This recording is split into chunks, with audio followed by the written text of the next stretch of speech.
changing. I'm not emotionally involved in that. And Mr. Emery Smith is here. So, I'm going to back off. Normally, when I get a microphone, I don't give it up, okay? But I'm going to now.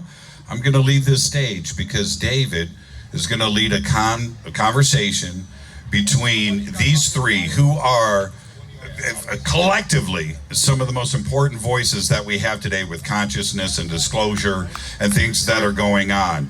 This is a big deal for all of you. These three are on the stage at the same time for you.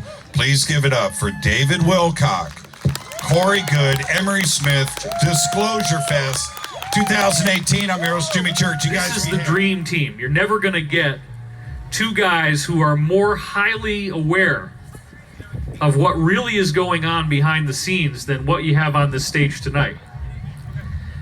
And so try to, wrap your head around this narrative. I've been aware of this stuff for 25 years.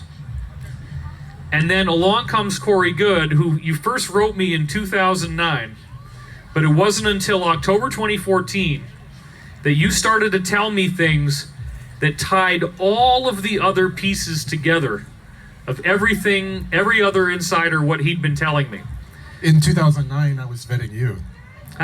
There you go. Yeah, I actually sent, I can't tell all of the details. I'll tell a little bit of the story. Okay. I sent him a story about when I was in the State Guard. I was in C4I, Command, Control, Communications, and Intelligence, and we were setting up about a 100-foot tall communications array. And as we were setting it up, all of a sudden we were being screamed at to, we were hearing, eyes on your boots, eyes on your boots. And all the other soldiers were looking down at their boots, but being State Guard, we were like, what's going on? So we started looking around, and in the sky, we saw a large triangle floating. It was like a blimp you have at, I can't believe you're telling this story. This was supposed to be secret. Yeah. Okay, well, here you go. This is new.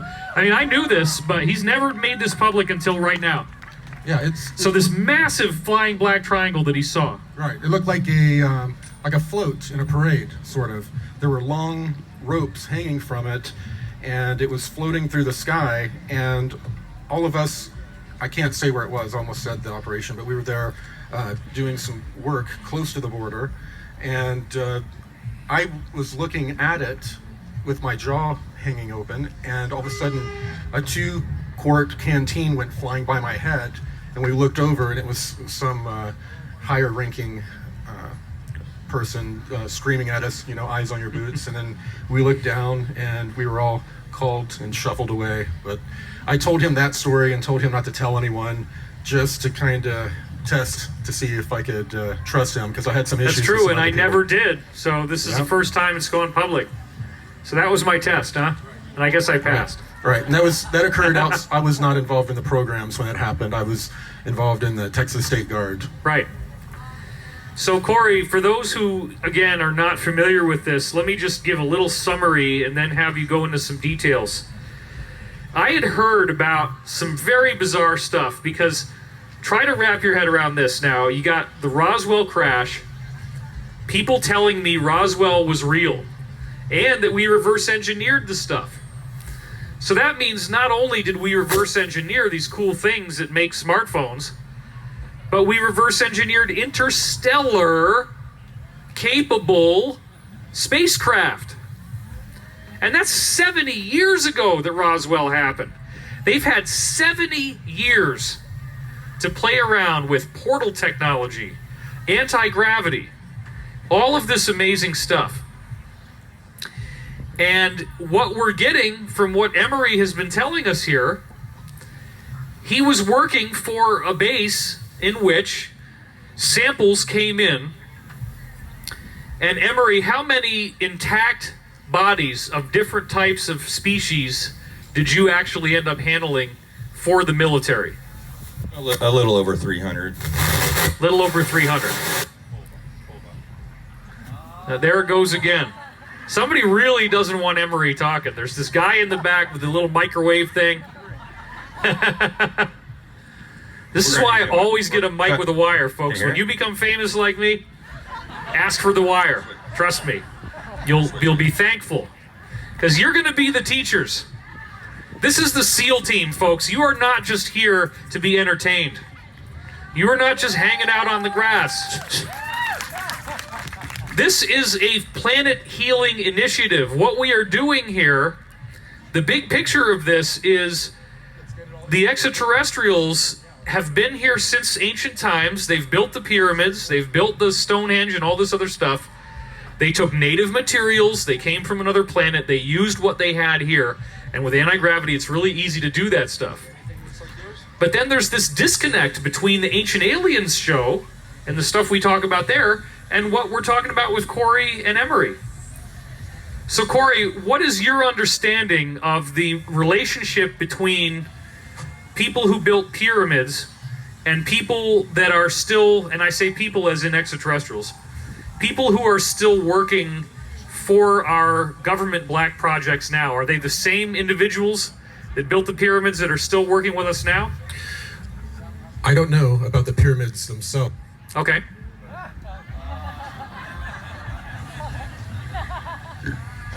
Telling you. But are you referring to the ancient builder race? Well, that's way, way back. I'm just saying, in general. Or the pre-Adamites. Yeah, we could do the pre-Adamites. Let's talk about people who built large stone structures on Earth, and are they still around now? Did they actually leave? Did they disappear, or did they just go quiet and undercover? Well, about 55 to 60,000 years ago, a group that originated from Mars crash landed onto our planet after a series of catastrophes on their planet. They landed in what is now Antarctica. It was positioned differently on the globe then. They landed in an area where they knew ancient builder race technology was. Is someone yelling? We got other stages here. We're not just alone, bro. I thought it was loud enough. So he's getting his cherry busted right now. This is new for him. Festivals. You're doing great. Okay. Remember where I was? Ancient builder race, and we were talking about. So the pre-Adamites, their group landed, and they began to genetically tinker with all of the human beings that were here already, and animal life. So while they were tinkering with the genetics on the planet, races that were here to watch over us and to watch over genetic programs going on here already didn't like it. It was affecting their programs, so they caused or were a part of cataclysms hitting the Earth, which wiped out this pre-Adamite race, mostly. Their cities were covered in flash frozen waves that covered Antarctica. The remnants of the people that were living in outposts that were these pre-Adamites survived in South America and Africa, up into North Africa and even Europe.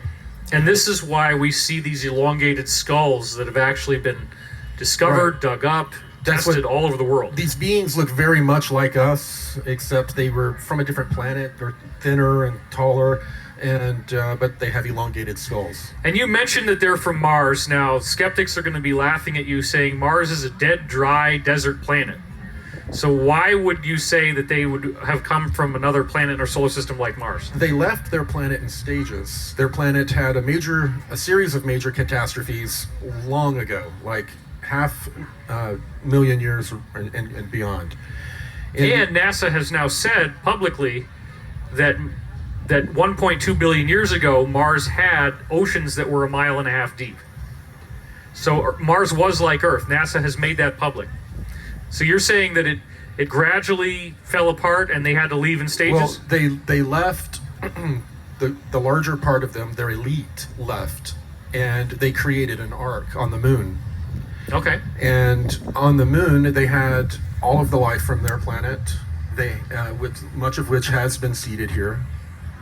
And they also were using that as a high ground point. They had a outpost on Earth already in that area where they ended up crash landing. But they were up to mischief on the moon as well, and they ended up getting attacked there. And because of this attack, they had to leave the moon, and they had their last 3 large motherships that they crashed landed down in what is now Antarctica. And all of that is still under the ice. They, to survive, they cannibalized their technology from their craft and created a new civilization, which built what many of us believe is Atlantis.